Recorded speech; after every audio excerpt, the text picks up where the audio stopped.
Amigos, muy buenas noches a todos. Gracias por estar con nosotros. Como todos los viernes, vamos a empezar nuestra sesión magistral. Esta noche nos acompaña Elena Alba, una colega nuestra, una gran profesional, una certificación PM4R Master Professional. Hoy día ella nos va a tratar un tema interesante, la gestión social y la agilidad del PM4R. Y sin más preámbulo, Elenita, te doy la bienvenida y por favor, es tuyo el escenario, así que estamos a tu disposición. Ok, listo. Bueno, buenas noches para todos y para todas.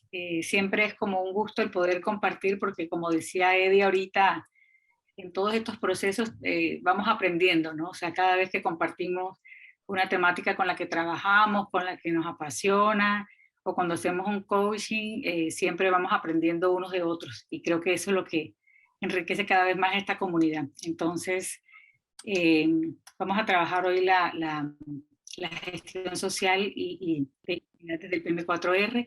Bueno, recordarles un poco, de pronto, yo soy colombiana, vivo en Perú hace 5 años.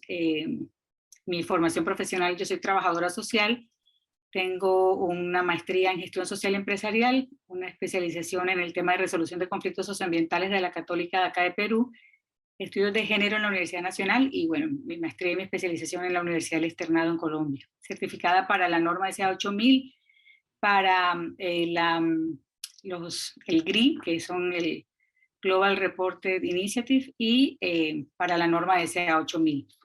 Entonces, todo esto como en ese ámbito de justamente lo que vamos a ver ahora, que es el tema de gestión social. Bueno, ahí vemos una imagen. Me gustaría que de pronto, de manera muy libre, cada uno pudiera compartir qué le dice esa imagen que vemos allí en la pantalla.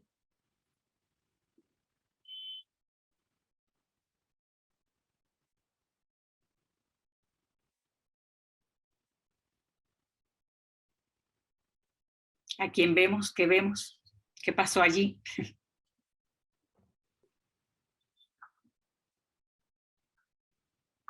La mala comunicación. Mala comunicación. Muy bien.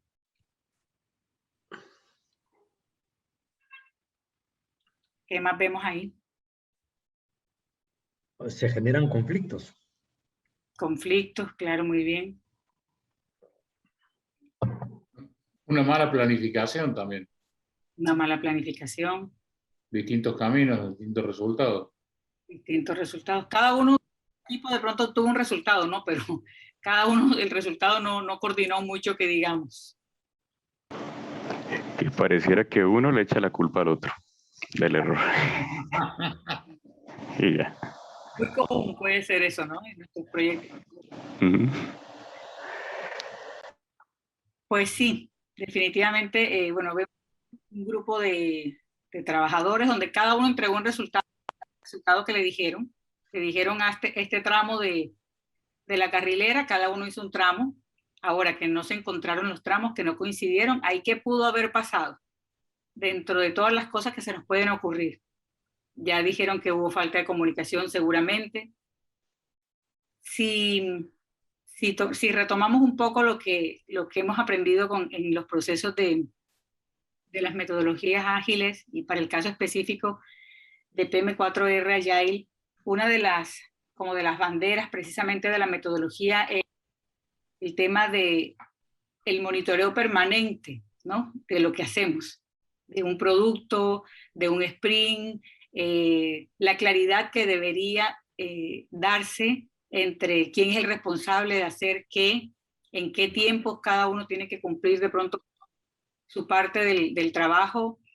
Y vemos que acá falló todo eso, o sea, porque si es que hubiese de pronto, puede que existiera un problema y que se podía identificar el problema, pero también se pudo subsanar si era que nos daba en el tiempo que nos podíamos dar cuenta.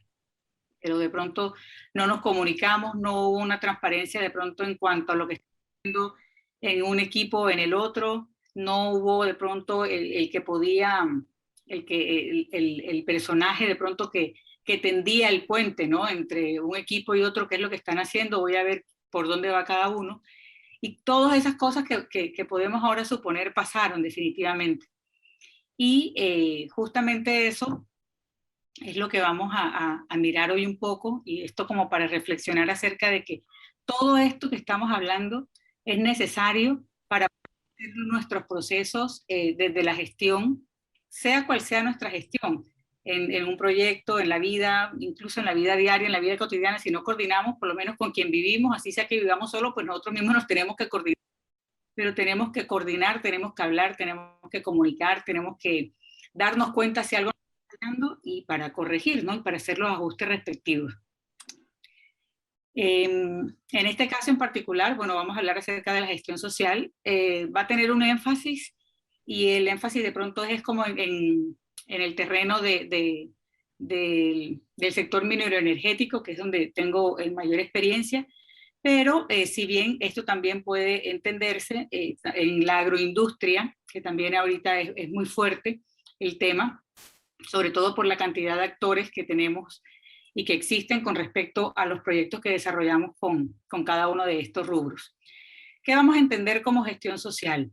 Pues para en esta oportunidad entendemos entonces como gestión social todo ese proceso que promueve un desarrollo sostenible.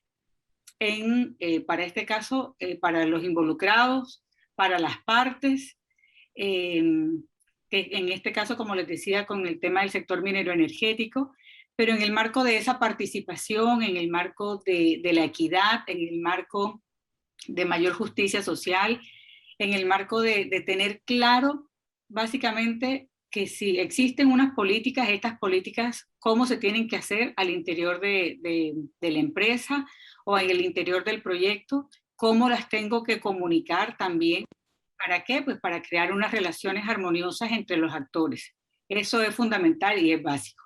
Hoy en día hemos escuchado mucho acerca de la Agenda 2030 y tenemos de pronto ya un poco de claridad de frente a eso. Tenemos que existen unos objetivos de desarrollo sostenible. Sabemos de pronto, ya algunos lo trabajamos, lo más seguro, si trabajamos en el ámbito pues, de proyectos de desarrollo, seguro que sí los trabajamos, algunos con un objetivo específico, de acuerdo si es que trabajamos en el tema del mar, ¿no? En pesqueras, lo más seguro es que vamos a trabajar con el objetivo de las especies marinas, y trabajamos de acuerdo. Nuestras empresas o nuestras industrias están apuntando a atender esos objetivos, o a dar respuesta o a alcanzarlos, ¿no? A mirar cómo vamos cerrando esas brechas. Dentro de estos principios de la gestión social, hay como unos pilares fundamentales que debemos tener en cuenta, y si vemos, está la transparencia, está la inclusión social, está el hecho de como les decía, esa lucha contra la pobreza básicamente, y la promoción permanente del desarrollo sostenible, está el respeto por los derechos y los deberes de los otros, está ese diálogo continuo y permanente, porque reconocemos y reconocer que nuestra América Latina es intercultural, existe una pluralidad en cada uno de nuestros países, y el hecho de desconocer eso nos hace definitivamente ciegos justamente frente al tema de gestión social, porque la gestión social es eso, es gestionar las personas, y gestionar las personas, pero gestionar las personas desde sus intereses, gestionar las personas desde sus capacidades de respuesta, gestionar las personas desde los quehaceres dentro de una empresa, y cuidar también de estas personas, ¿no? Que tienen que ver algo o a las cuales impactamos con las acciones dentro del rubro que estamos haciendo. Es también la participación y la vigilancia, cuidar del otro, como les decía, y tienen es un gran pilar todo lo que tiene que ver con gobernabilidad e institucionalidad. Para nosotros implementar la gestión social, debemos tener y a mí siempre me gusta hablar de esto, como les digo, porque es el tema que más me apasiona, debemos tener la formación clara con respecto a la implementación. Hay personas que de pronto hacen social y quizás no se han formado o no tengan una formación de pronto en una carrera en el área de las humanidades o en el área social, pero hay personas que tienen algunas habilidades que han ido desarrollando a lo largo de su vida y logran tener una muy buena comunicación, hacer una lectura de pronto de las situaciones, de las realidades que existen en los territorios, y eso definitivamente es importante. Pero en la implementación se requiere la formación, se requiere lo técnico, pero se requiere también la motivación propia para poder hacer una implementación como orientada y realmente significativa en lo que yo voy a hacer. Porque en lo social definitivamente no se puede trabajar con libretos. O sea, si bien existen estandarizados unos procesos, si bien tenemos que responder a un lineamiento, si bien tenemos que responder a una política, hay un cómo hacer las cosas o hay un cómo comunicar, el hecho de que si nosotros estamos libreteados en materia social, no nos van a creer, porque eso se transparenta definitivamente cuando estamos hablando con los actores. Y algo que me gusta también resaltar es que cuando hablamos de gestión social, por lo general nos vamos solo al ámbito del relacionamiento o del grupo de interés que tiene que ver con las comunidades. Y si bien eso es una parte, cuando hablamos de gestión social es que la gestión social es la que gestiona a todas las personas en un proyecto.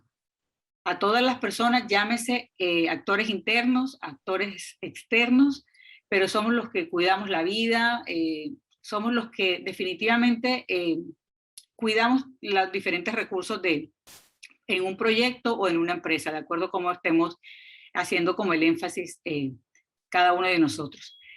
Entonces, ¿qué tiene que haber? Como les decía, tiene que haber, para hacer una implementación de la gestión social, tiene que haber un estratégico institucional. Ese plan estratégico, nosotros tenemos que responder de alguna manera desde la gestión social.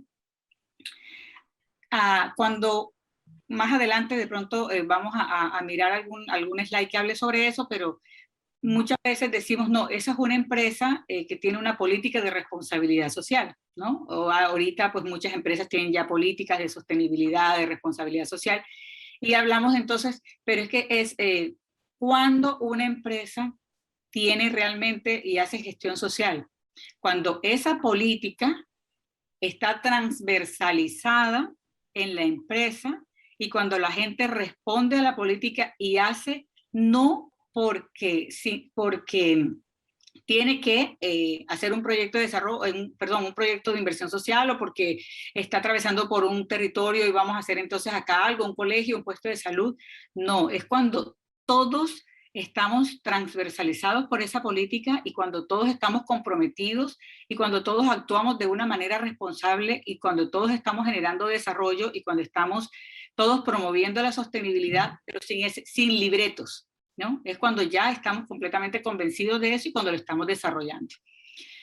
En la implementación es importante tener los protocolos y los procesos en casos de conflictos sociales. Muy común, y cuando hablamos de conflictos sociales, como les digo, no solamente son los conflictos de pronto que se presentan por temas socioambientales, con la minería, con la industria de hidrocarburos, con la agroindustria, sino los conflictos que también hay al interior de los recursos humanos o de los colaboradores dentro de las compañías, dentro de las empresas o dentro de los proyectos. Cuando es importante que exista un desarrollo en la iniciativa para transparentar, y al momento de transparentar estamos hablando también de comunicar. Ahora que afortunadamente existen ya cada vez más estándares internacionales que motivan a las empresas para que comenten y para que digan qué hacen y cómo lo están haciendo. Y también debe haber un sistema de información, de seguimiento para los diferentes casos que se presentan y de los diferentes compromisos sociales. Acá, por ejemplo, bueno, yo que trabajo en este tema y me imagino que para ustedes, que hay algunos que ya tienen muchos años trabajando en el tema de proyectos, cuando algo que, por ejemplo, a mí me enganchó y me conectó con la metodología cuando empecé a revisar en qué consistía y todo eso, justamente fue el tema de los insumos que tienen, dentro de los insumos que hay para hacer alguno de los puntos o de los puntos de la metodología de los siete pasos, está justamente la matriz de interesados. y por eso de pronto coloco acá una gráfica un poco, bueno, creo que no se ve muy bien, pero hace referencia a la matriz de interesados, y la matriz de interesados me pareció a mí, obviamente ya cada vez la vamos perfeccionando, le vamos metiendo muchas más cosas y hacemos pues que esa matriz sea bastante una herramienta muy viva, pero por ejemplo en mi caso es una matriz que me permite definitivamente tener mapeado todo lo de mi proyecto, cualquiera que sea el proyecto, cualquiera. Entonces, si bien, por ejemplo, en la EDT, o cuando hacemos con la EDT, o cuando hacemos el cronograma, cuando hacemos la curva S, y ahí de pronto, con esos tres grandes pasos, tenemos como contenido todo el proyecto en cuanto a las acciones que vamos a hacer, las actividades, los productos, los entregables, todo, cuánto nos vamos a gastar. Ahí tenemos contenido todo el proyecto. Yo siempre simulo como para lo que tiene que ver con interesados y para lo que tiene que ver con stakeholders, eso que es la EDT, que es el cronograma y que es en términos de alcance, en términos de costo y en términos de tiempo, para mí es la matriz de interesados. Porque la matriz me permite tener totalmente mapeado cada uno. Y en esto les quiero colocar como de pronto, en realidad les voy a compartir eso como ejemplos que me han pasado o experiencias que me han pasado. En una ocasión estaba haciendo un mapa de actores y estaba utilizando la matriz, y cuando fui a presentarle a la empresa como más o menos los avances que estábamos teniendo, alguien en la empresa se molestó muchísimo porque dentro de los actores yo estaba identificando a un político de la región y estaba identificando a un líder ambiental de la región. Entonces pues se molestó. Yo decía, yo quería escuchar pues como cuál era la lógica de la persona por molestarse frente a eso. Pues la lógica de la persona era que para él era que si teníamos ahí a ese actor identificado, estábamos validando su ideología política, ¿ya?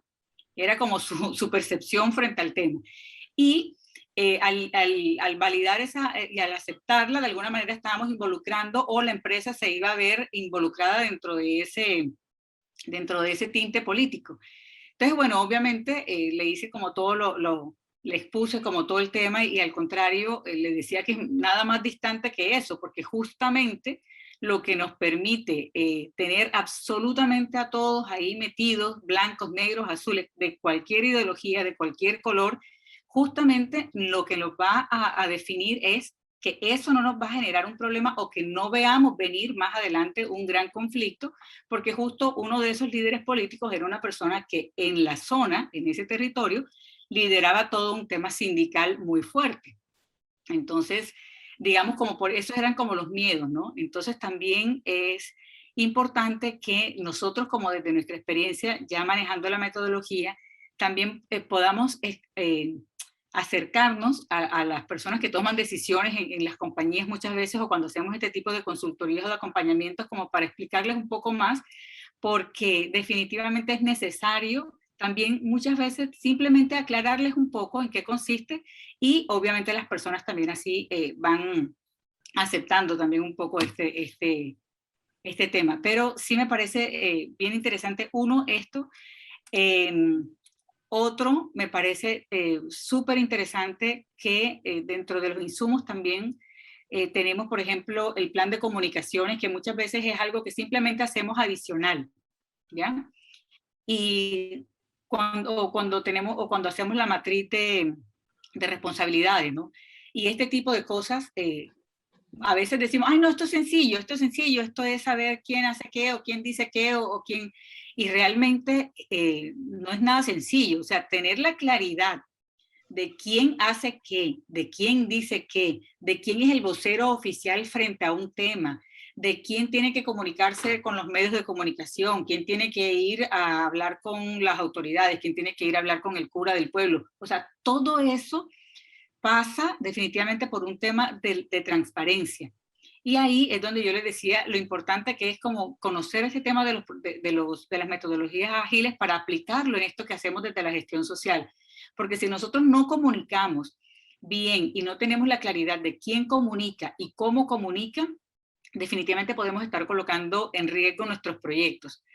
como les decía, yo me imagino que ustedes deben tener muchísimas más experiencias y muchos más temas por contar, quizá que yo, en proyectos, pero he tenido una experiencia, en una ocasión, una experiencia bastante delicada, y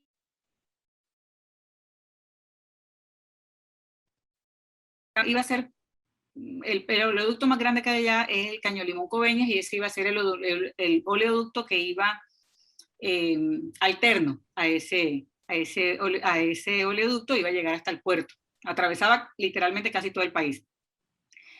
Pero por una zona geográfica donde pasaba, era una zona muy de que aún persiste el conflicto en términos de grupos insurgentes y grupos al margen de la ley, guerrillas.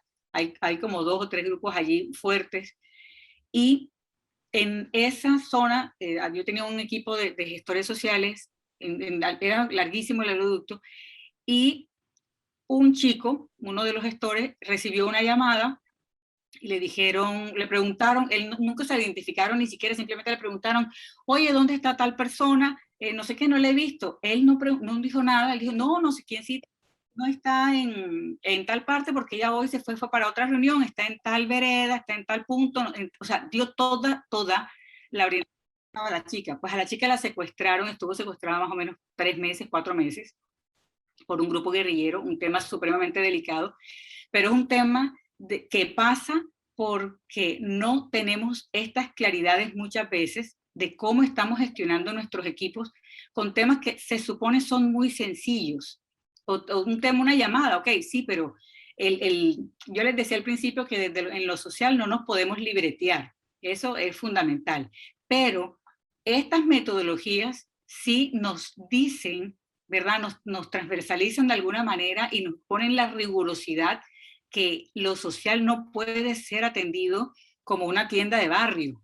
O sea, lo social tiene que ser atendido con tanta seriedad que obviamente se puso en riesgo la vida de una persona, y obviamente tuvimos que salir de un equipo como de 5 gestores que luego nos dimos cuenta que pasaban, la forma como manejaban la comunicación y la información era supremamente desordenada, y eso ponía en riesgo el proyecto y a las personas. O sea, el tema era las personas en ese momento, cómo no las estamos cuidando. Y justamente eso era lo que les decía, de que en la gestión social lo que hacemos es cuidar las personas. O sea, estamos gestionando personas, desde cada una de sus responsabilidades, cada uno lo cumple, pero a nivel general estamos gestionando las personas. Entonces, dentro de estas principales ejes de trabajo de la gestión social, tenemos las relaciones armoniosas, y estas relaciones armoniosas son con todos. ¿Con quiénes? Con todos los actores, con todos los interesados, con los stakeholders. Eso lo podemos hacer a través de talleres, lo podemos hacer a través de intervenciones y manejo de conflictos sociales en el sector, y lo hacemos también a través de la implementación de diálogos tripartitos, que son como los diálogos que tienen que ver con poner a hablar el Estado, poner a hablar a los interesados y poner a hablar a las empresas o a las compañías con respecto a un tema. Además de eso, de esas relaciones armoniosas, también es fundamental dentro de esos ejes para hacer la gestión social, es la promoción de las políticas sociales sectoriales. ¿Y esto qué tiene que ver? Pues tiene que ver que nos tenemos que involucrar con todo lo que hay con respecto a lo social. Y lo social, hoy en día hay estándares sociales internacionales, cada vez hay más. Hoy tenemos también sellos, las empresas que manejan, o las firmas que manejan sellos verdes, sellos sostenibles, sellos de objetivos de desarrollo. Entonces, todo esto nosotros lo tenemos que informar. Una manera de informarnos, indiscutiblemente, bueno, es participando en la elaboración, y a nivel país, muchas veces es también involucrándonos con esos grupos que a nivel país estén trabajando por el logro o por lograr un tipo de certificación, si es internacional o nacional para esto. Y aquí, la experiencia, por ejemplo, ahorita yo estoy vinculado como a un tema justamente con el trabajo del GRI. Ellos abren como las posibilidades de que tú te vincules cuando ellos están haciendo cambios están haciendo una modificación o una actualización para un estándar de los que se manejan, y veíamos que, bueno, antes esto era, no, tenemos, no sé, en Ámsterdam, en no sé dónde. No, hoy en día tenemos una cantidad de herramientas que la pandemia nos mostró que definitivamente es muy difícil dejar de ver a las personas que amamos, es muy difícil dejar de compartir, el hecho de socializar face to face es supremamente valioso, pero también nos enseñó que hay otras formas. Definitivamente, hay otras formas de hacerlo y otras formas que también nos dan oportunidades a nosotros que de pronto estamos acá en América Latina, que de pronto no tenemos acceso a ciertos lugares o a ciertas entidades, pero que a través de esto nos podemos comunicar, a través de estas herramientas nos podemos compartir y me recuerdo muchísimo el trabajo que hemos hecho con Eduardo cuando hicimos lo de agilidad a través de Trello y yo he ido, digamos que con la metodología, con PM4R, he podido, como les decía, como digamos, alimentarme, pero para mí ha sido como bien enriquecedor el tema de poder compartirle con los equipos, con los que no tienen ni idea, algunos incluso ya han hecho, se están certificando y así, es poder compartirles a todos como estas herramientas que están a la mano, que las tenemos y que las podemos usar. Y eso nos facilita mucho el trabajo en la gestión social, básicamente, y nos ayuda muchísimo a trabajar con equipos de diferentes lugares y a hacer nuestros aportes que antes de pronto no estábamos enmudecidos porque no teníamos la oportunidad de participar. Y ahorita me gustaría hablarles de esas mejores prácticas, cómo lograr mejorar nuestras prácticas. Ahorita yo creo que hacemos como un tema de casi de o mea culpas, o de que hoy muy bien que lo estamos haciendo, o simplemente mirar un poquito y ver qué podemos aplicar en donde estamos, en nuestros proyectos, en donde quiera que estemos adelantando un trabajo, o sea en un proyecto o vinculados directamente a alguna organización o desde las consultorías o gestorías que hacemos. Lo primero para tener una buena práctica de gestión social definitivamente es identificar a todos los actores claves. Y a todos, como les ponía en el ejemplo del político que se molestó, a todos son todos. Y todos son por positivos o por negativos, o porque la tensión es alta, o porque la tensión es baja, o porque la influencia es mucha, o porque la influencia es poca, pero hacer todo ese mapeo con cada uno de ellos y poder tener la claridad de en qué momento esto se me puede mover, pero yo tenerlo ya mapeado, tenerlo clarificado, tenerlo en el radar principalmente. Algo también fundamental es la participación comunitaria. Y aquí cuando hablamos de participación comunitaria, en realidad estamos hablando de comunitarias como en los grupos donde estamos, no necesariamente tiene que ser la comunidad o el territorio o la zona rural, sino con cualquiera de los grupos que estamos. Eso es una comunidad. Porque si no nos vinculamos a todos, si no tenemos esa política inclusiva, transparente con cada uno, va a distar en algún momento la política o el proyecto que yo estoy proponiendo de las realidades de la base, de las realidades de ellos o de las realidades de las personas para las cuales estamos intentando llevar supuestamente desarrollo. Y ese desarrollo justamente de capacidades es fundamental porque también si yo hago un mapeo de actores muy completo, si yo identifico de manera muy contundente, de manera muy clara, yo también voy a poder saber con qué cuento, ¿sí? En qué momento, no solamente con qué cuento en el proyecto, con quién cuento, sino con cuántas manos también cuento para hacer cosas, para apoyarnos entre todos o para lograr mejorar las capacidades de ellos en algún momento. Entonces es ahí donde nosotros podemos decir, oye, yo tengo un equipo, este equipo tiene unas falencias o estas comunidades tienen estas falencias, podemos generar alianzas y de pronto mejorar en temas de capacitación o en temas de recursos y eso nos va a ayudar. Pero es una forma de ir todos sumando, ¿no? De poder identificar, pero también para sumar.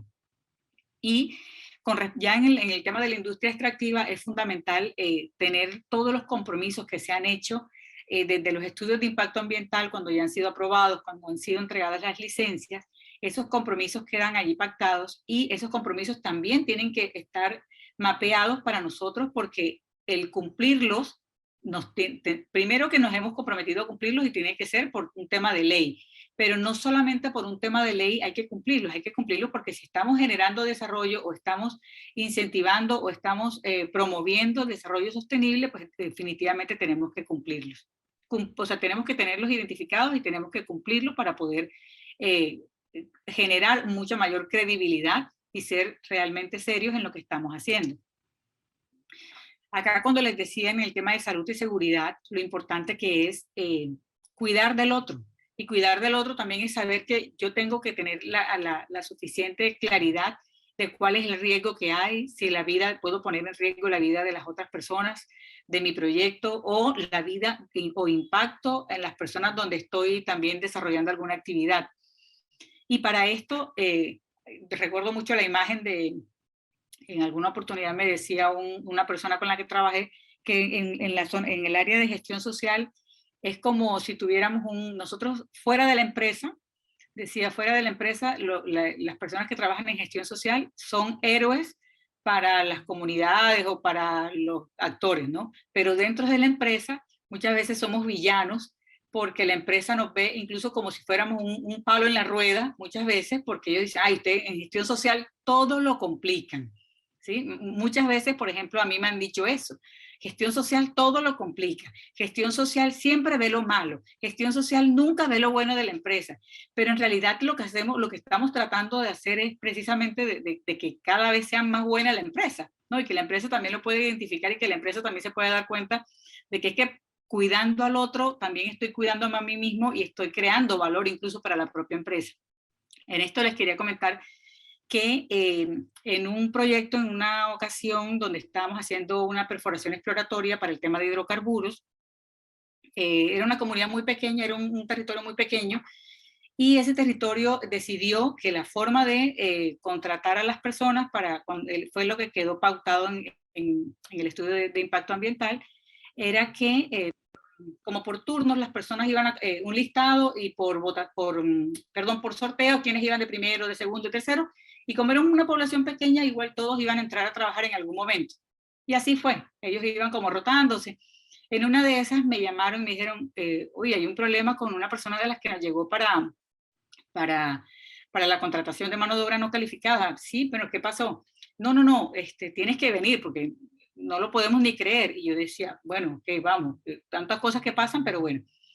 ¿Y cuál era el tema? Pues el tema es que el chico era sordomudo y a ese nivel no estaba la empresa, ¿verdad? El chico no hablaba ni siquiera lenguaje de señas.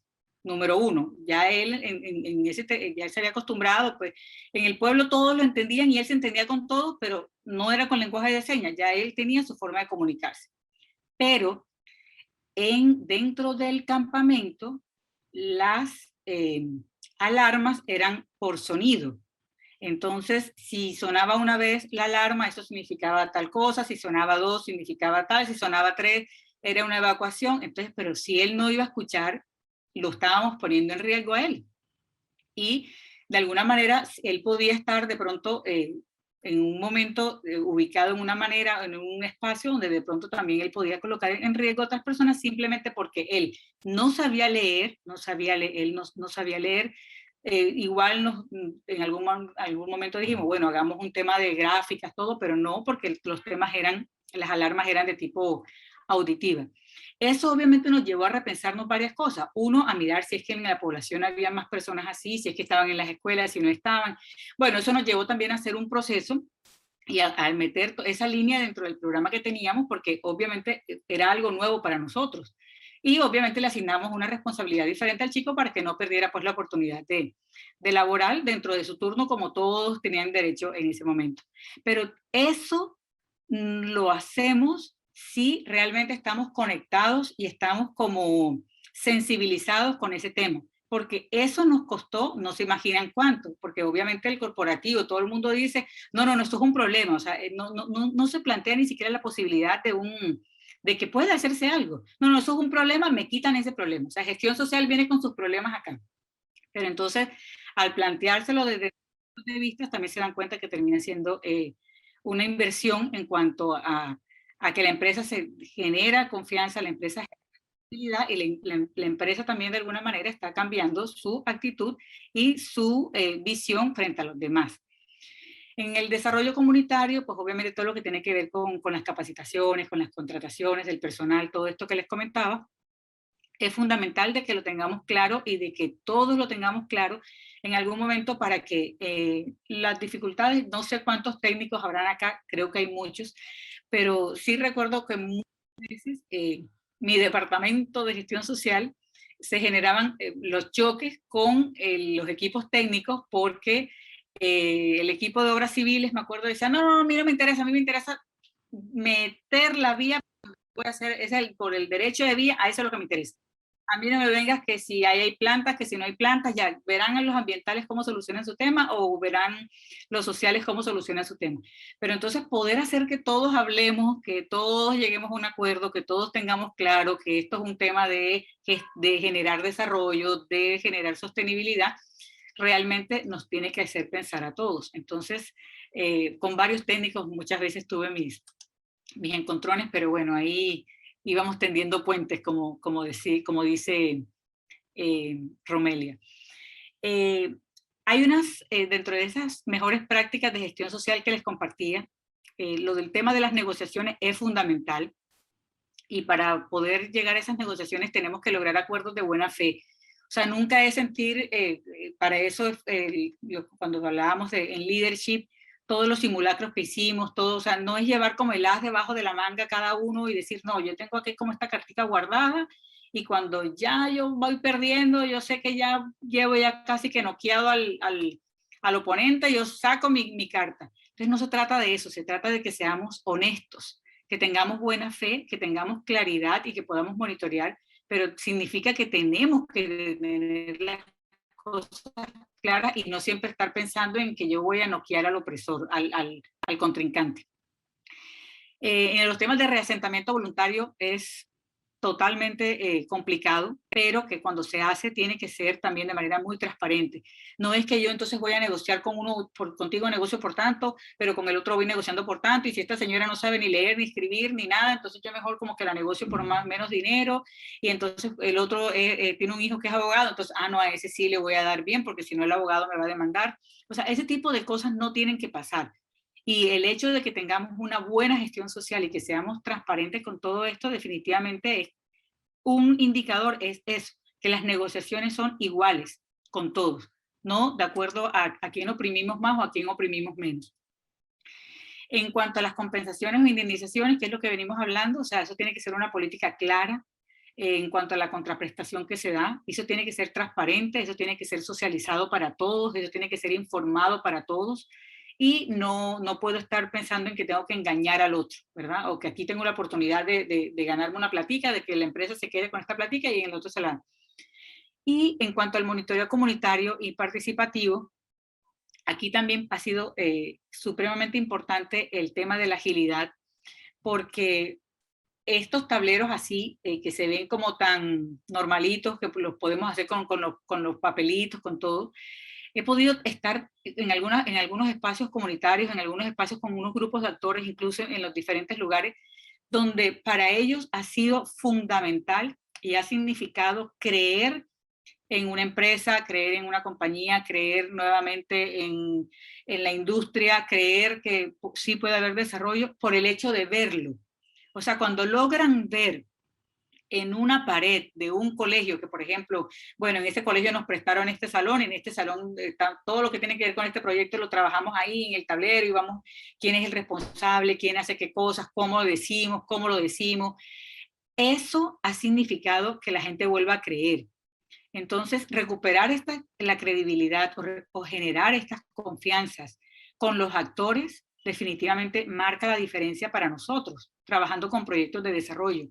Porque estamos llenos, yo creo que de incredulidades a lo largo de la vida, ya muchos hemos dejado de creer en muchas cosas o muchas personas han dejado de creer en muchas cosas. La idea de recuperar confianza también tiene que ver con esto y tiene que ver de la manera como lo hacemos y la manera como lo decimos.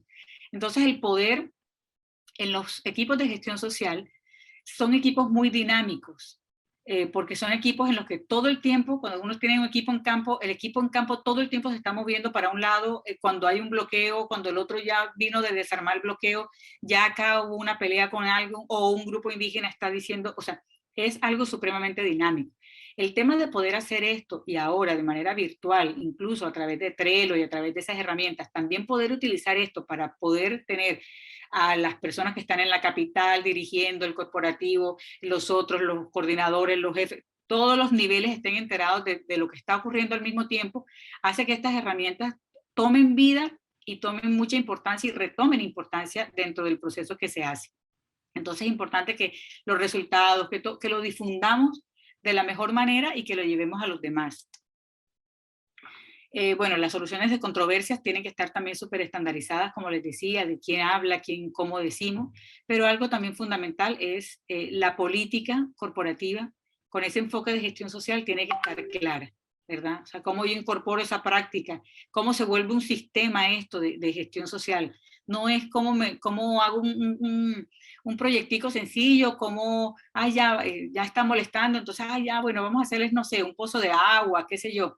No, esto tiene que ser una política y esa política tiene que responder a las necesidades reales de los actores.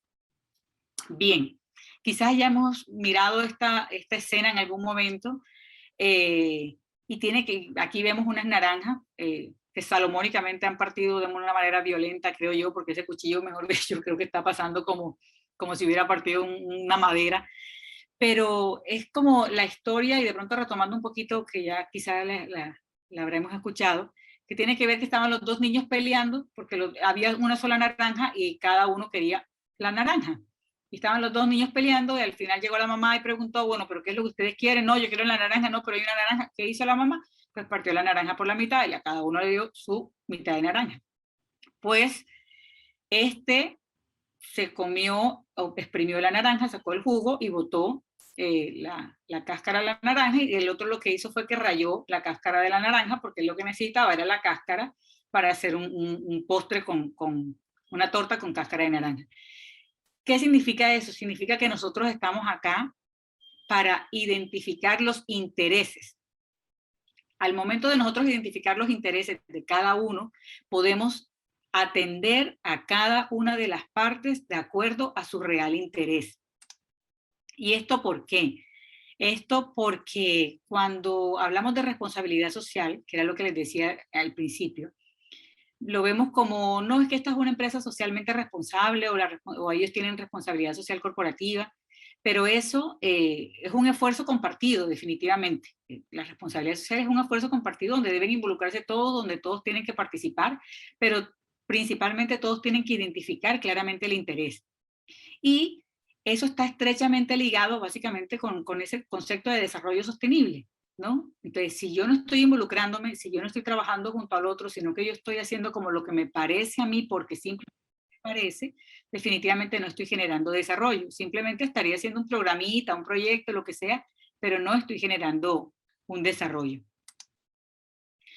Dentro de los principios de la responsabilidad social, bueno, vemos que también hablamos de la transparencia, como también lo veíamos en la gestión social. Vemos que hay una rendición de cuentas, es decir, informarle al otro lo que hago, cómo lo hago. Es un comportamiento ético y es la defensa y el cuidado del medio ambiente. Dentro de los beneficios asociados también tenemos que se impulsan decisiones basadas, ¿no? en la comprensión del entorno, se genera y se crea confianza, y se participa de los diferentes, hacemos que todos los actores de alguna manera participen en lo que estamos trabajando. Si recordamos, no hace muchos años incluso, la responsabilidad social se asumía como algo más bien como filantrópico, como la donación, como vamos a llevar ropa, como vamos a llevar de pronto medicamentos, vamos a hacer una jornada de salud, pero era que llevábamos un médico, una enfermera, una vez al año, si acaso, mientras estaba por ahí cerquita el proyecto, y de resto nunca más tuvimos que ver con la salud de las personas, y ni siquiera sabíamos cuáles eran reales situaciones de salud, mientras que ahora tiene que ver básicamente con un desarrollo integral, ¿no? Ya hablamos de que La inversión es una integración, que yo soy transparente, que hablamos ya entonces de generar desde las generaciones más pequeñas hasta nuestros días el saber cómo vamos a cuidar nuestros sistemas, nuestros recursos, no solamente nuestros recursos naturales, sino todo lo que estamos generando, todos nuestros desechos. Toda esa responsabilidad debe tener la gestión social dentro de una empresa o dentro de un proyecto. Los retos o los principales retos que tiene la gestión social hoy en día, bueno, aquí en el Perú, por lo menos una de las grandes brechas que existen es entre los ámbitos rurales y los ámbitos urbanos. En los ámbitos rurales, por ejemplo, hay una presencia muy escasa o nula del Estado, ¿no? Y de la institucionalidad. Mientras que en el ámbito urbano, específicamente en Lima, se concentra todo el tema pues, de la institucionalidad del Estado y del mercado. Un reto que tenemos también es el tema de apostar por el desarrollo sostenible, de que exista una mayor coordinación entre los diferentes sectores que hay, no solo sociedad civil, sino también Estado, compañías del mismo rubro o de otros que estemos en el mismo territorio. Es el manejo y de la potencialidad de los diferentes conflictos sociales, y algo importante es el desarrollar una cultura de reportes y de transmisión de información. Esto ahorita, afortunadamente, cada vez hay más estándares internacionales o reportes que nos permiten decir cómo está nuestra empresa con respecto a algo. En una oportunidad, una empresa que estaba intentando hacer un reporte con los estándares del GRI, me decía, no, pero no queremos hacerlo ahorita porque en realidad nos hacen falta cosas, o no vamos a presentar muy buenos resultados, o aún no tenemos esto claro. Y algo que es súper valioso, por ejemplo, para los reportes del GRI, es que tú puedes reportar incluso que no tienes eso, o que estás trabajando en mejorar tal situación. Pero el hecho es reportarlo, el hecho es ir haciendo transparente la información para el otro, para que la otra persona conozca lo que yo estoy haciendo, para darle aplicabilidad un poco a lo que yo estoy haciendo, y eso definitivamente me pone en otro escenario, porque me pone en un escenario bastante mucho más asequible, porque me están leyendo, porque mi empresa se está abriendo a los demás, y estoy también diciendo básicamente que bueno, que sí, que tengo una falencia, pero que estoy trabajando en ella. Entonces, eso es importante. Un reto básico y fundamental también de la gestión social, bueno, es diseñar mejores procesos de participación ciudadana de los sectores públicos y privados en las diferentes etapas de los ciclos de un proyecto, ¿no? Y esto es básico, y es conectar la oferta de proyectos de la empresa y las demandas reales de la población. En esto, cuando yo hice mi maestría, yo estaba trabajando en la Agencia Nacional de Hidrocarburos en Colombia, y yo auditaba, yo hacía parte del equipo auditor socioambiental, y auditábamos todas las industrias. En mi caso, por ejemplo, tenía como 40 lotes con respecto a todo el componente socioambiental, a la política, el cumplimiento de la política. Y yo, cuando hice mi maestría, que fue en gestión social empresarial, entonces decidí hacerla precisamente por lo que veía y quería investigar con respecto al tema. Y yo lo hice, era los programas de gestión social versus las necesidades en el Caribe, en la zona del Caribe colombiano. Y, oh sorpresa, obviamente habían empresas muy rigurosas, muy estrictas, que cumplían pero la mayoría no. O sea, la mayoría se notaba que la política, que el programa, que los proyectos se hacían en un contexto que no era, que desconocía la realidad, desconocía la necesidad propia de ese territorio. Entonces, bueno, afortunadamente, bueno, yo estaba en ese momento al interior de la organización, y pudimos como nos sirvió, pues en ese caso la tesis sirvió como un tema de investigación y de mejorar algunas cosas al interior de esos procesos de auditoría. Pero eso tenemos que hacerlo, o sea, nuestros departamentos de gestión social o desde el liderazgo que nosotros hacemos en las organizaciones o en los proyectos, justamente es eso, es ver qué tan cerca está en los proyectos de las reales necesidades que estamos planteando, porque muchas veces encontramos que distan muchísimo. Bueno, definitivamente la forma ha cambiado muchísimo con respecto a los retos. Afortunadamente la forma de hacer de la industria extractiva ha cambiado muchísimo. Y eso tiene que ver con diferentes factores. Uno, bueno, tiene que ver con, ahorita hay más estándares, como les decía, hay mayor cantidad de estándares y que son importantes para las empresas a cobijarse pues bajo el paraguas de estos estándares, porque eso también los coloca en un tema de globalidad, en un tema de índices económicos que les favorece para hacer un tipo de préstamos o un tipo de inversiones, o cotizan en bolsa. Bueno, por todo esto les ayuda, pero también hay un mayor requerimiento de la población que está más formada con respecto a los temas de socioambientales, en el caso, para la industria extractiva. Ya hay, la autoridad ambiental también es mucho más rigurosa. Por ejemplo, cuando en Colombia se hizo ese oleoducto que yo les digo, el oleoducto Caño Limón-Coveñas, que es antiquísimo, ni siquiera existía un ministerio, ¿no? de ambiente, o sea, ni siquiera existía una normativa vigente. Imagínense por dónde atravesó ese oleoducto, pues por donde les parecía más cerca o como fuera. O sea, eso de hecho atraviesa una ciénaga que ha tenido ahorita está en recuperación afortunadamente, pero la ciénaga de la Zapatosa, o sea, eso lo atravesó, o sea, eso no había ningún control, pero hoy en día eso ya no se puede hacer. O sea, ya está claro de que dentro de eso, ya para darte una licencia o para darte un permiso, no, tú no puedes pasar, o si tu lineamiento es no, tienes que tu polígono tiene que estar alejado tantos kilómetros, tantas hectáreas, bueno, lo que sea. Pero entonces, eso hace que ya exista mayor presión también para las empresas y para actuar de una manera diferente. Ahora también, las personas de las comunidades, las personas de los grupos de interés, las personas que ya se están formando al respecto. Entonces ya vemos que en esos territorios hay universidades que ya investigan el tema, hay personas que ya han accedido a educación formal, a educación universitaria, y que regresan al territorio precisamente llevando como, bueno, miren, ya yo vino, ya yo soy abogada, ya yo soy bióloga, ya yo soy esto, y ya entonces la gente también sabe que tiene mayor control de la ciudadanía. Acá vemos, como para ir finalizando, hay como unos casos de éxito que me parecieron interesantes aquí en Perú, por ejemplo. Las consultas previas, que para muchas personas, bueno, son una tragedia cuando se trabaja en esto de proyectos en la industria extractiva, y porque dicen, no, es que los indígenas molestan mucho, no, es que las negritudes, no, es que todo lo quieren regalado, no, es que no sé qué. O sea, simplemente nos enfocamos como que, ay, no, es que, o sea, nosotros vamos a su territorio, pretendemos hacer allí un proyecto, pretendemos meternos, y encima ellos tienen que dejar que nosotros hagamos todo, según lo que muchas veces era lo que nos planteaban los corporativos, como les decía, de que no, gestión social todo lo complica, ¿ya? Pero el hecho de que ya hoy en día, por ejemplo, se logren diálogos y se cierren procesos, es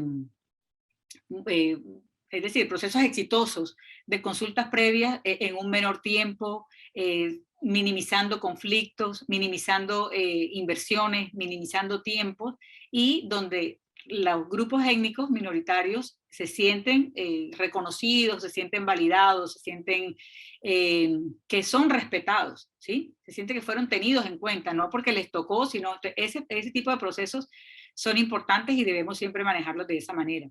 Ahí también tenemos una fotografía de la ampliación de la refinería de Talara, la ampliación, no solo la modernización también de la refinería de Talara, y el tema de los pescadores. En esa región es costa y están haciendo unos trabajos bien interesantes como procesos de gestión social con el tema de la pesca artesanal.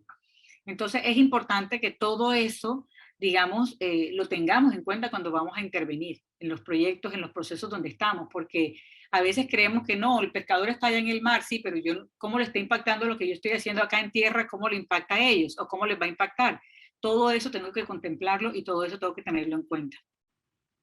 Y en el caso de Antamina, por ejemplo, acá también en Perú, digamos, para ellos se convirtió en un tema bastante importante, los temas de la inversión, del desarrollo, y ellos promueven ese desarrollo sostenible, y ellos empezaron a trabajar, desde que lo hicieron, empezaron a trabajar en el tema de los beneficios, de cómo invertir de alguna manera pero invertir para mirar de qué manera eso se retribuía y realmente las cifras para ellos son importantes porque ellos culminaron, por ejemplo, la construcción 4 meses antes y con menos costo. O sea, por haber hecho un proceso, digamos, de responsabilidad social bien consolidado, bien trabajado, de gestión social, por haber gestionado bien sus interesados.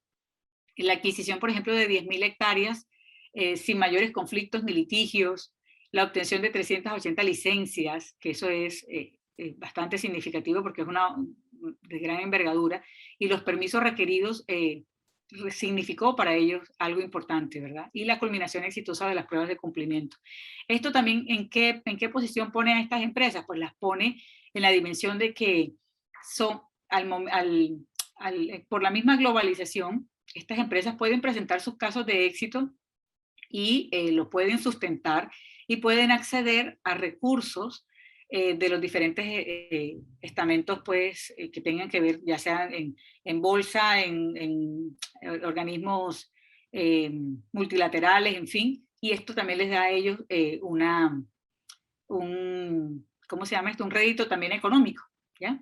Y un rédito también en cuanto al posicionamiento. Entonces creo que eso es como a grandes rasgos lo que les quería compartir con respecto a este tema de gestión social, pero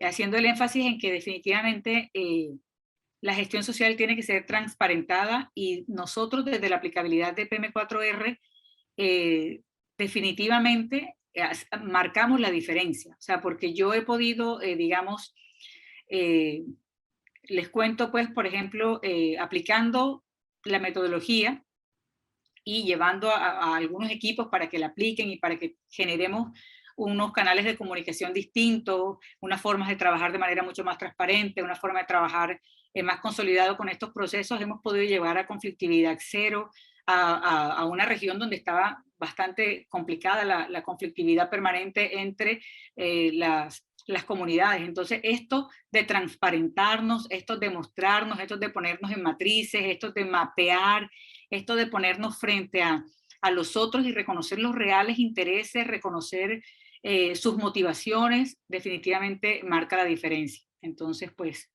no sé si ahorita alguna persona de pronto quiera compartir algo, quiere algún comentario, alguna pregunta o algo. Voy a dejar de compartir pantalla para... Excelente presentación, Elena. Ahí vemos que hay manos levantadas. Ahí tenemos a César Montes. Sí, una consulta, una pregunta. ¿Sí me escuchan? Sí, ¿no? Sí. Con respecto a las consultas previas, bueno, ¿cómo es en Colombia? Digamos, tienen, digamos, porque la consulta previa se usa también para la aprobación de estudios de impactos ambientales y sociales, ¿no? Sí. Y muchas veces, bueno, en algunos países, digamos, se hace la consulta previa, pero no es, digamos, calificadora, digamos, ¿no? Claro, es para tener, digamos, una opinión. Pero ¿cómo es, por ejemplo, en otros países de repente sí debe tener un peso bastante fuerte la consulta previa, ¿verdad? ¿Ya? Sí, bueno, en el caso de Colombia, por ejemplo, cuando un bloque de hidrocarburos o un lote, como le llaman acá, es asignado por parte de la Agencia Nacional de Hidrocarburos en una ronda a una empresa, a una operadora, digamos, le asignan un número de hectáreas específico, le asignan todo eso, y la empresa, a cuenta y riesgo, es la que hace todo el proceso de exploración. Hay una fase, dentro de las diferentes fases del contrato, hay una fase que se le determina fase 0. En esa fase 0, esa operadora, esa empresa tiene que ir al Ministerio del Interior y preguntar: tengo un lote asignado por la Agencia Nacional de Hidrocarburos, está ubicado en tal polígono, entre las coordenadas tales y tales, Señores Ministerio del Interior, dígame si allí existe minorías étnicas, allá están los RUM, están los negritudes, los consejos de negritudes, o población indígena, o reconocimiento de... El ministerio tiene que hacer el trabajo, tomar el trabajo. Uno, ya lo documental y a través del sistema SIG y todo, pueden mirar los polígonos, mirar las coordenadas y saber, porque ellos tienen como un mapa de dónde están, pero además tiene que ir a campo a verificarlo. Cuando el ministerio le responde a esa compañía y hay, por ejemplo, un grupo, una minoría étnica, la empresa le notifica a la Agencia Nacional de Hidrocarburos e inmediatamente queda congelado el tiempo del contrato, porque durante esa fase allá no puede hacer absolutamente nada, ninguna empresa no puede intervenir.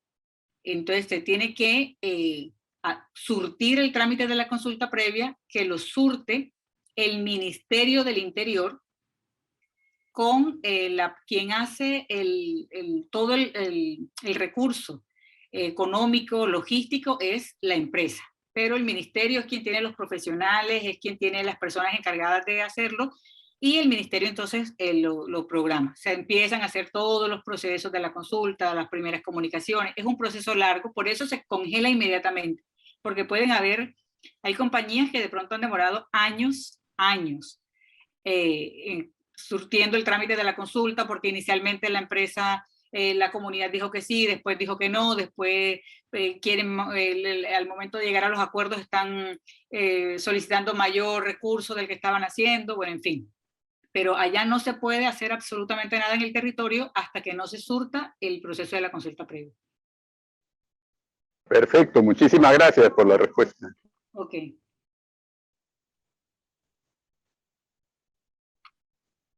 ¿Alguien más tiene consultas, preguntas, por favor? Si me permites. ¿Ya? Sí, Jorge. ¿Qué tal, Elena? ¿Cómo estás?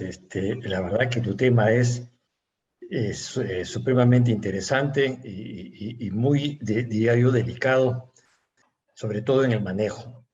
Yo quería compartirte, digamos, una experiencia y a la vez quería hacerte, digamos, algunas consultas, pero sobre todo, dada tu experiencia y algunos tips que nos puedas recomendar, digamos.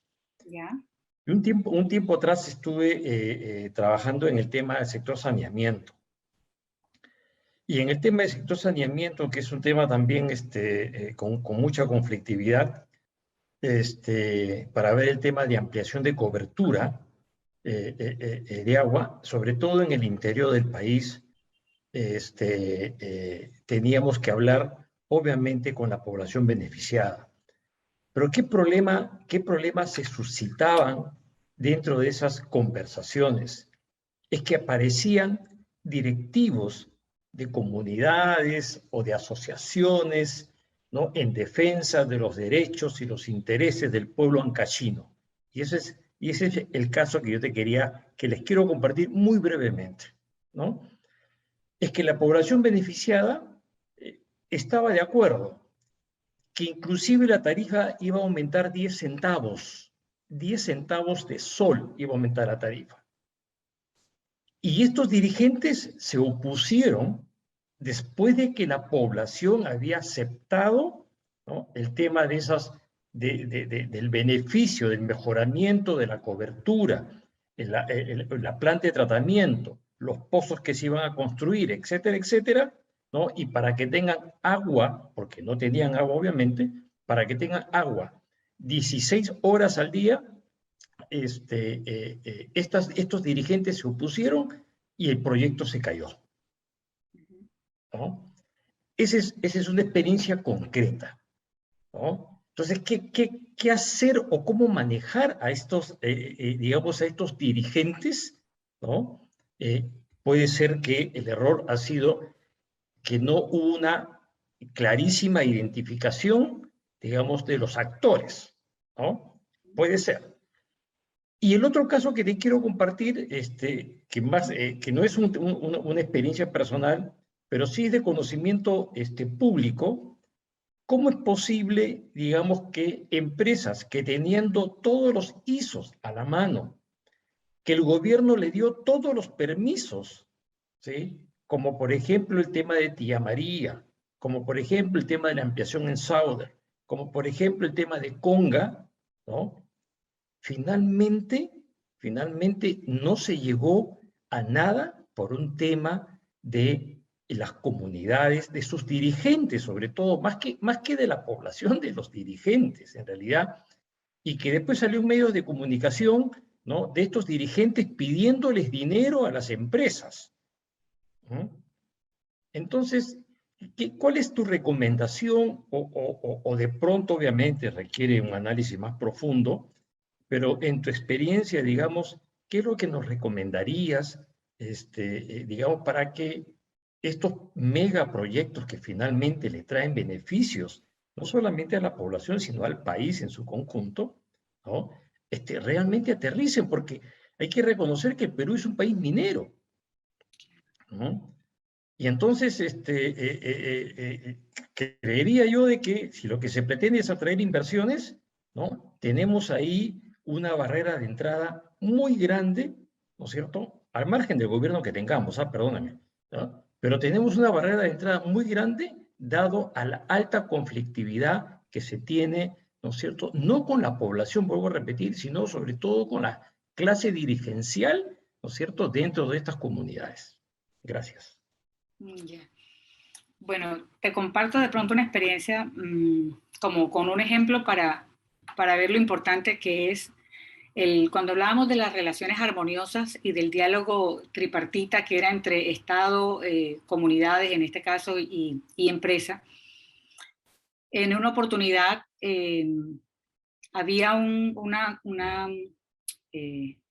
empresa que debía cumplir con su programa en beneficio de las comunidades, ¿no?, que allá se le determina así, y eso está pautado en el contrato cuando se firma entre la operadora de hidrocarburos y la Agencia Nacional de Hidrocarburos. Hay un anexo específico que es el programa en beneficio de las comunidades, y está pautado cuál es el valor, que es el 1% de la fase, bueno, todo. Pero por las mismas malas prácticas de la historia, parte de lo que yo les decía que se mejoró con este proceso en la auditoría fue que los programas que tenían que ser presentados por las empresas tenían que ser sostenibles, ¿sí? Tenían que garantizar que fueran programas sostenibles. Entonces, en un caso, la empresa nos llama porque nos dicen, miren, ya he presentado, he socializado con la comunidad, con las comunidades, pero en el territorio no nos aceptan porque ellos lo que quieren son, recuerdo perfectamente que era una cifra astronómica, eran 1.700 millones de pesos en ganado, querían vacas. Eso es una región con vocación agrícola y ganadera, pero las vacas no son sostenibles, porque ya nosotros teníamos varios proyectos de que eso se vuelve efectivo, porque las vacas precisamente las venden rápido, ¿sí? Entonces, cuando tú vas a hacer la verificación en campo del proyecto, no hay ni una sola vaca y se fue la plata y nadie sabe qué pasó. Entonces, eso no era sostenible. Ya eso lo habíamos dicho, que esos proyectos de ese tipo no eran sostenibles. Y entonces lo que hicimos fue, bueno, listo. Y era un bloqueo, estaban haciendo, era un tema ya violento, todo, ¿no? Entonces, lo que hicimos fue, y eso lo hacíamos casi siempre, y es fundamental, y es mirar quiénes son los actores que tienen que estar en esos diálogos, y que sean actores representativos en la institucionalidad. Entonces nosotros llevamos a los voceros, porque lo malo es que, es decir, muchas veces no están los voceros o los que tienen que firmar, digamos, el documento. Entonces estaban los voceros de los diferentes ministerios. Entonces estaba el Ministerio de Ambiente, estaba la persona encargada en la Autoridad Nacional de Licencias Ambientales, estaban las personas de la Agencia Nacional de Hidrocarburos, estaban las personas del Ministerio del Interior, estaban las personas, el gobierno regional, el gobierno local, los representantes comunales, y nos fuimos hacia esa comunidad, hacia ese lugar, con toda esta gente, y encontramos obviamente la resistencia de la población, y la población decía, no, es que necesitamos eso porque nosotros tenemos una vocación ganadera. Listo, pero esto no es sostenible, y se les presentó todo absolutamente. Listo, entonces si no nos dan esa plata, entonces obviamente llevamos las estrategias, ¿no? Cada uno de los gobiernos, y miramos, bueno, listo, entonces ¿qué se haría que ellos definitivamente no quieran eso? ¿Cuáles son todas las posibles propuestas que ustedes van a presentar? El gobierno regional accedió a el proceso. En la comunidad no había energía eléctrica, en todo ese territorio. Entonces el gobierno regional iba a hacer toda la electrificación, era un proyecto nacional que iba a llegar cerca.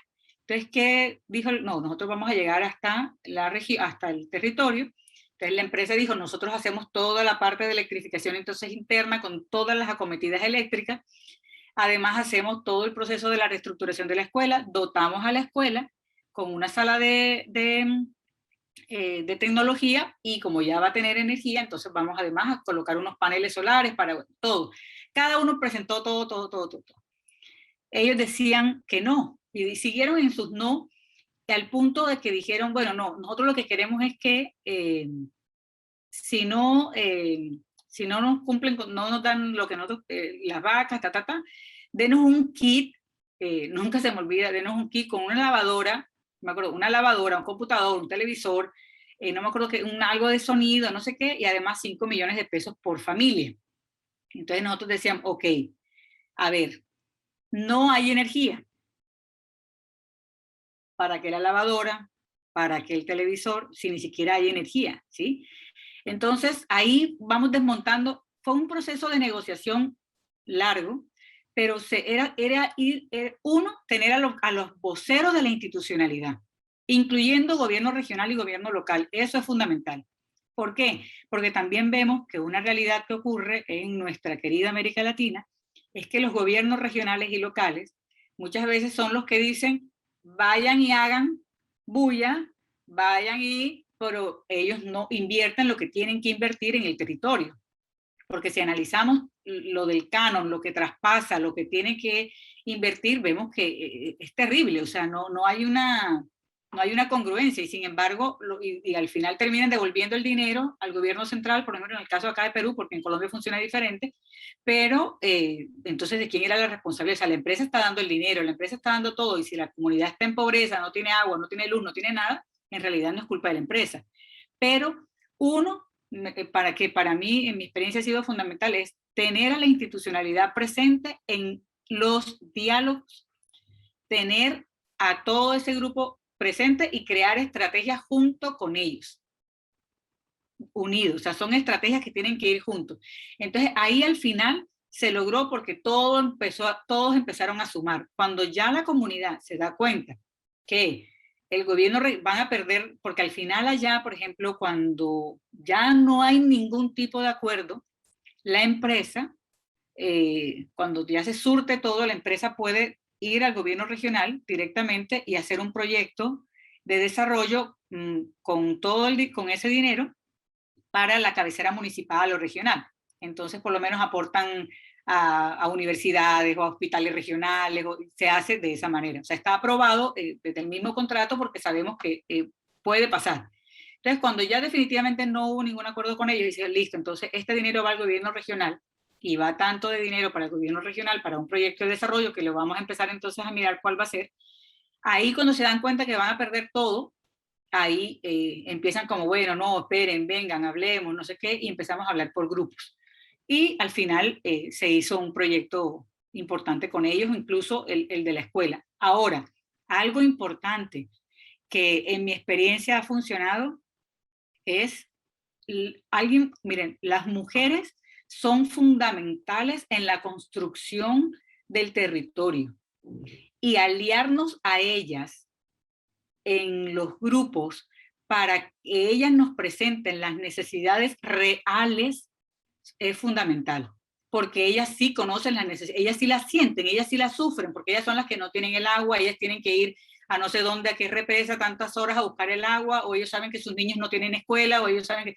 Entonces, con las mujeres hacíamos grupos conversatorios, nos aliábamos con las mujeres, y permanentemente hacíamos conversatorios con ellas, y luego los hacíamos en los colegios ya con más grande. Entonces ya era como que ellas hacían ruido, ellas sabían que podían lograr sus hijos otras opciones que podían tenerla, y así logramos varios proyectos. Porque sí es complicado el tema, sobre todo cuando es un tema que no está muy reglado o muy normado, porque digamos allá, bueno, está un poco más arreglado el tema, pero cuando Acá de pronto un día me llamó la atención que, bueno, en una de esas cosas bajaron un helicóptero, me acuerdo, cuando iba llegando un ministro, y yo digo, wow, o sea, es otro nivel, ¿no? O sea, tiene un nivel muy fuerte el tema de conflicto social, pero sí tiene que haber un tema de intervención de la institucionalidad directamente, y de todos, o sea, todas las partes en un mismo lugar, porque si no, se fracciona la comunicación y los intereses se van perdiendo, ¿no? Se dilatan los intereses, se negocian por aparte otros intereses, no, tienen que estar todos en el mismo lugar, y la comunicación tiene que ser para todos transparente. Ok, gracias, Elena, muchas gracias. Ok. ¿Alguien más que tenga alguna pregunta?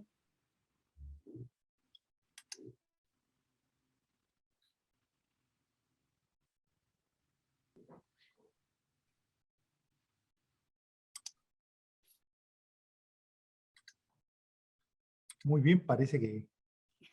Estamos tímidos. En realidad el tema que has tocado es muy importante, Elena. Te escuchaba y me hacía recordar los años en que yo trabajaba para el Ministerio de Energía y Minas, y justo yo pasé por varias áreas en el Ministerio de Energía y Minas, y la última área en la cual yo trabajé fue el área de gestión social. Y me iba a los conflictos ahí cuando las comunidades nativas o las campesinas se levantaban contra las operaciones petroleras, de hidrocarburos, ¿no? Y lo que tú acabas de decir, todo eso es exactamente lo que pasaba. Los procesos de negociación, cuando no se cumplen los compromisos, cuando hay engaño, cuando, digamos, las personas que han manejado las relaciones comunitarias, las relaciones entre la empresa y la comunidad, lo han hecho mal, dejan un precedente tremendo que ya muchas veces no se puede resolver. Y lo peor de todo lo que decía Jorge, que luego digamos, se forman dirigentes, movimientos políticos, frentes de lucha, que ya ese son el otro extremo, ¿no? O sea, estamos viendo los dos extremos, ¿no? El extremo de la empresa que se aprovecha y comete injusticias tremendas y prácticamente engaña a los campesinos y a los nativos. Y el otro extremo de los dirigentes que no les importa nada, solamente generar conflicto para poder ellos figurar, luego poder postular a ser alcaldes o a tener un cargo político, o ver de alguna manera cómo le saca más dinero a la empresa. Al final se vuelve una negociación por dinero. Por dinero. Al final se vuelve eso, sí, y es muy lamentable. Y el medio ambiente es un pretexto. Se vuelve un pretexto, al final lo que buscan es dinero. He visto cuántos dirigentes, un día los he visto gritar, 2 semanas gritando, de repente regresado 3 meses y ya no gritan ya. Están calladitos. Y la última, ya cuando ya llego, digo, ¿qué? Ahora ya no dicen nada, al contrario. Llama a la reflexión a sus hermanos, dice, hermanos, escuchemos. Creo que la empresa hay que escuchar. Pucha, yo a su madre, ¿qué tal cambio? Bueno, ya sé que esos cambios son precisamente porque los han aceitado, ¿no? Ya recontra aceitados, entonces ya realmente que es bien complicado manejar las relaciones sociales, las relaciones comunitarias, es bien complicado. Pero sí se puede, pero en el Perú ya estamos en los dos extremos. Yo no sé cómo hará acá el presidente Castillo, que según él va a mejorar la relación, dicen, de las empresas y las comunidades, pero yo lo veo muy difícil porque, digamos, esos grupos dirigenciales que se forman no tienen bandera. Ellos solamente lo que quieren es sus objetivos, ¿no? Algunos son financiados por ONGs internacionales, o sea, su trabajo es hacer lío, generar conflicto. Y es su trabajo. O sea, por más que ellos vean que hay algo justo, no lo pueden aceptar. Entonces, es bien complicado. Ha sido una excelente presentación, Elena, te agradezco mucho por compartir tu experiencia en un tema tan importante ahora, y solamente pedirte que siempre sigas con nosotros, compartiendo tu conocimiento, agradecerte por todo lo que has hecho y lo que sigues haciendo, y decirle a todos los amigos que llegó el momento de la foto. Así que vamos a activar nuestras cámaras para tomar la foto del recuerdo de esta sesión. ¿Va a haber asistencia, Eddie? Claro, ya ha pasado el link por ahí. No sé Sí, ya lo han pasado ahí el link. Si alguien no ha visto el link, por favor, denle clic al link, acumulen puntos y aseguren sus certificaciones. No lo he Así visto. que Vamos a tomar la foto. A ver, pongan su cámara un ratito todos. Cristian, ¿podían enviar el link, por favor, otra vez? Envíen de nuevo el link Sí, para que con lo mucho tenga gusto. a la mano. Cecilia. Veo que nos Espera. acompaña nuestro amigo Edgar Viera, también hoy día nuestro trainer. Gusto Ajá. ver. Qué gusto, Edgar, que esté con nosotros. Varios amigos que están hoy día con Listo, nosotros. amigos. Ahí está el link de asistencia en el chat. Sí, gracias, muy amable. ¿Estamos listos? Señor Daniel. Muy bien, vamos a tomar la foto entonces. Listo. ¿Listos? ¿Una más? Excelente, amigos. Un gusto verlos. Hasta el Gracias. próximo viernes. Hasta el Gracias. próximo viernes. Gracias, Elena. Muchas gracias a todos. Chao, nos vemos. Excelente, Feliz excelente semana, presentación. Buen fin de semana. Feliz noche. Gracias.